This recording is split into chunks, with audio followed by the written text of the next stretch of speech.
أيها الإنسان فيك رائحة.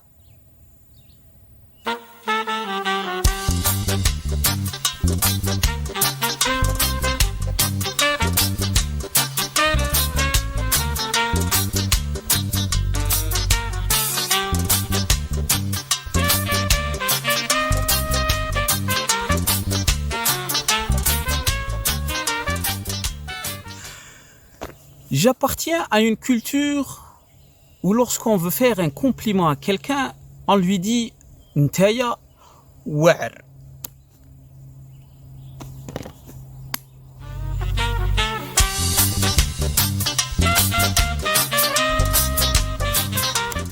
J'appartiens aussi à cette même culture où lorsqu'on veut donner un conseil précieux à l'un de nos proches, on lui dit « Tu t'es fait mal ». Parce que tu as fait confiance et de toutes les façons, tu es toujours gentil. Alors franchement, arrête d'être gentil.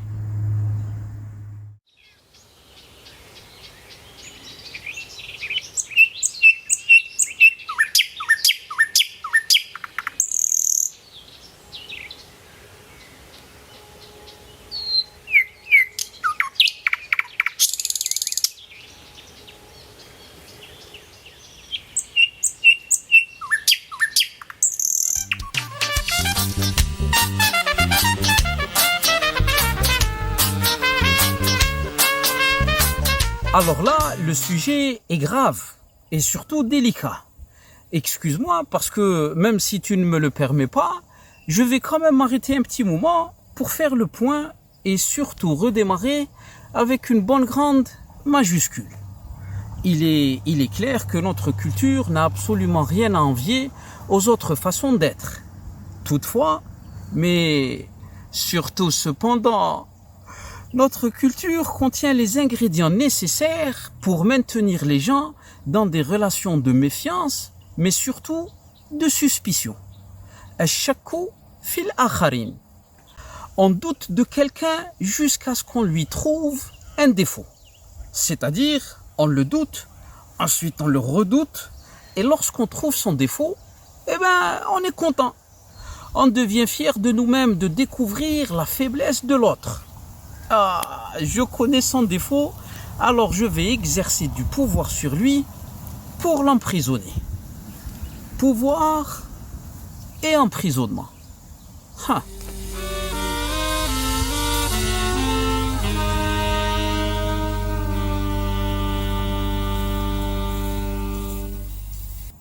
Alors, commençons par le commencement. Le genre de relation que j'entretiens avec les gens n'est que le résultat de ce que j'ai appris. Ceci est la base pour expliquer le fonctionnement de l'être humain. C'est-à-dire, mon comportement d'aujourd'hui, ce n'est que l'expression de ce que j'ai compris hier. Et donc, la question qui s'impose, c'est qu'est-ce que j'ai bien pu apprendre dans mon passé pour me retrouver maintenant dans des relations tendues et complexes avec les autres. Tu es certainement d'accord avec moi. En ce qui concerne les relations humaines, il est beaucoup plus raisonnable de me concentrer sur ma responsabilité à moi que de pointer l'autre du doigt. Pointer l'autre du doigt ne me fait pas progresser, donc c'est de la perte de temps. Et puis, se concentrer sur l'autre prouve que je ne cherche pas vraiment à m'accomplir. Alors, pour répondre à la question « Qu'est-ce que j'ai appris dans mon passé et qui me dicte mon comportement du présent ?» En ce qui concerne les relations humaines, prenons quelques exemples qui tentent, tant bien que mal, d'expliquer d'où viennent nos problèmes. أيها الإنسان اتعرف على ريحتك. Prenons l'exemple d'un enfant qui se réveille le matin et il entend zga, de l'énervement dans la maison, c'est-à-dire les adultes dans cette maison, à ce moment-là, expriment de l'énervement avec du bruit et des mots assez méchants. La première des choses que l'enfant va ressentir en lui-même, c'est bien évidemment de la peur. Pourquoi ? Parce qu'il va comprendre qu'il y a un problème, il risque d'être concerné par ce problème et par conséquent, il pourrait être puni Et donc, il y a menace de douleur. Et la menace de douleur ouvre la porte à la peur. Et si, très souvent dans la matinée, ou dans n'importe quel autre moment de la journée, il y a une ambiance malsaine, l'enfant, inconsciemment, va s'entraîner à se méfier des autres parce qu'il doit prendre en considération l'humeur des autres avant de choisir sa propre attitude. Et oui, s'il y a une bonne atmosphère mentale à la maison, l'enfant va choisir une attitude d'épanouissement parce qu'il y a de la sécurité. Et si c'est une mauvaise ambiance, sa perspective serait de se protéger du danger car la possibilité d'être puni devient présente. Donc, il doit d'abord considérer son environnement avant d'exprimer son être. Il doit d'abord connaître la condition des autres avant de choisir son expression. Son attitude va petit à petit dépendre du fonctionnement des autres. Et cette dépendance des autres va emprisonner sa libre expression. Et bien sûr, le milieu algérien est bien connu pour son ambiance matinale. Une ambiance matinale qui quand même laisse à désirer. Si l'enfant se lève le matin heureux et s'engage dans un élan de joie, il y a de fortes chances pour qu'il se retrouve dans une ambiance de...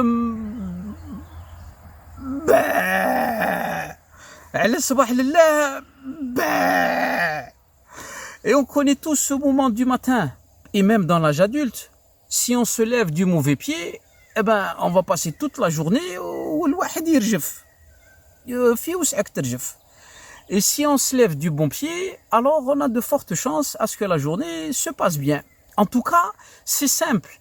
Tous les problèmes relationnels et psychologiques disparaîtront si l'Algérien se réveille le matin وهو مستبشر.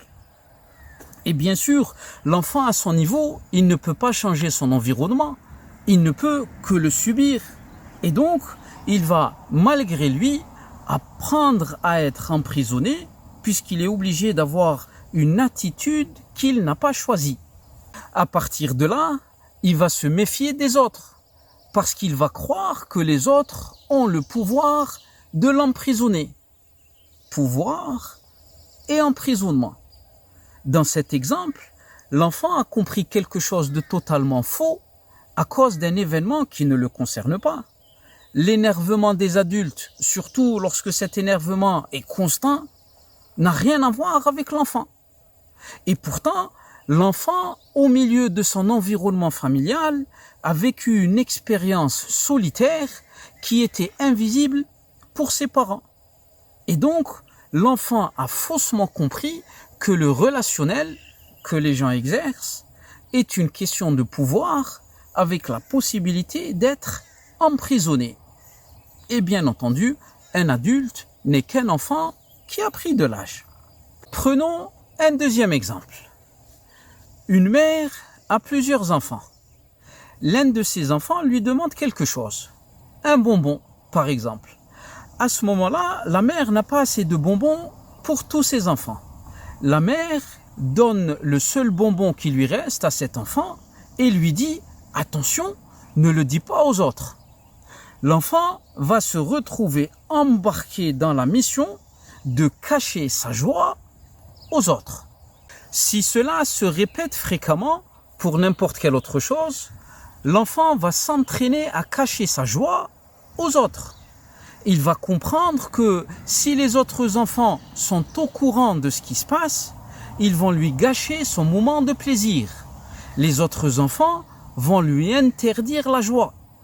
Ils vont l'emprisonner. Pourquoi ? Parce que l'enfant ne pourra pas avoir plaisir puisque les autres ont apparemment du pouvoir pour lui interdire ce plaisir.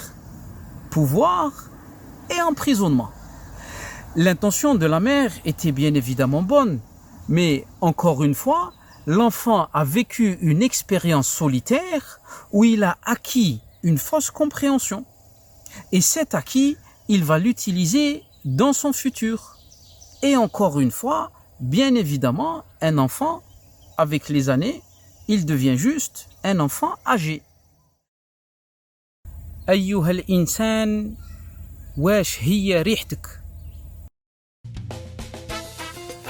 Un exemple qui vient de notre culture, par exemple, راك معروض, tu es au milieu des gens autour d'une table وزلافه تاع الطعام راها محطوطه. alors اللي جارك اللي يكون حداك اللي يكون مجمع حداك يقول لك ها كول دوك يكملوا عليك. alors انت تبدا تاكل باش ما يكملوش عليك. sinon ces gens-là auront dans le moment auront le pouvoir de t'emprisonner في الجوع. Et ce voisin-là qui vient de te donner ce conseil, il est extraordinaire parce que pour être ami avec toi et pour prouver son amitié, راه يوري لك الشر في الآخرين. Et il y a bien sûr l'exemple classique. Le père, il va parler avec son enfant et il lui dit يا حسرة أمك وخوالاتك وخوالك. Et la mère de son côté fait la même chose. Elle lui dit ها حي على باك وعماتك وعمك. C'est-à-dire que l'enfant va se retrouver emprisonné pour choisir un seul côté de la famille. Il n'a plus la liberté de choisir tout le monde. Il y a aussi un exemple encore plus classique que les autres. Il y a quelqu'un qui vient à toi, non pas pour discuter avec toi, mais il vient pour te discuter. Alors tu lui dis ouais, على بالي زعما نعرفك et je sais que tu veux essayer de m'emprisonner. C'est incroyable. الناس اللي عايشين في الأمان والسلام, celui qui vient te dire quelque chose et tu trouves que c'est logique, tu lui dis oui, d'accord, merci. Il y a aussi un exemple que j'adore et qui me tient beaucoup à cœur. Il a peut-être rien à voir avec ce sujet et d'ailleurs pas avec les autres sujets non plus. Je n'ai pas pu le placer nulle part. C'est un exemple, il est inclassable. C'est un exemple inclassable. Alors tu es en voiture, il y a quelqu'un qui est avec toi وراكم موصله لدارهم. من توصلوا عند هذيك الدار يقول لك تدخل تقهوى انت تقول له لا معليش راني مقلق عندي صوالح. هو ما عينه يعرضك نيشان وانت بروحك ما عندك ما دير. Alors s'il vous plaît, la prochaine fois que vous vous retrouvez dans une situation pareille, قول له واه ندخل نتقهوى وهاد الخطره براس ما نقعد نتعشى. C'est-à-dire les relations complexes du moment n'ont rien à voir avec le hasard. Et ça a tout à voir avec de l'entraînement et de la pratique. Les relations tendues sont une conséquence d'un apprentissage.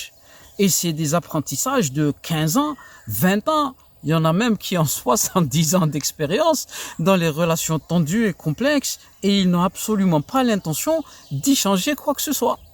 En tout cas, rappelez-vous, nous sommes dans l'action noble de la prise de responsabilité. Et celui qui progresse, c'est-à-dire celui qui change de condition mentale, هو الذي ينفرد في ممارسة تزكية النفس. السابقون. Ceux qui arrivent à casser ce cycle, c'est-à-dire ceux qui quittent la pratique du pouvoir sur les autres et l'emprisonnement des autres, ce sont ceux qui font l'effort pour désapprendre ces fausses notions acquises dans le passé. Acquises dans le passé de manière inconsciente et non voulue.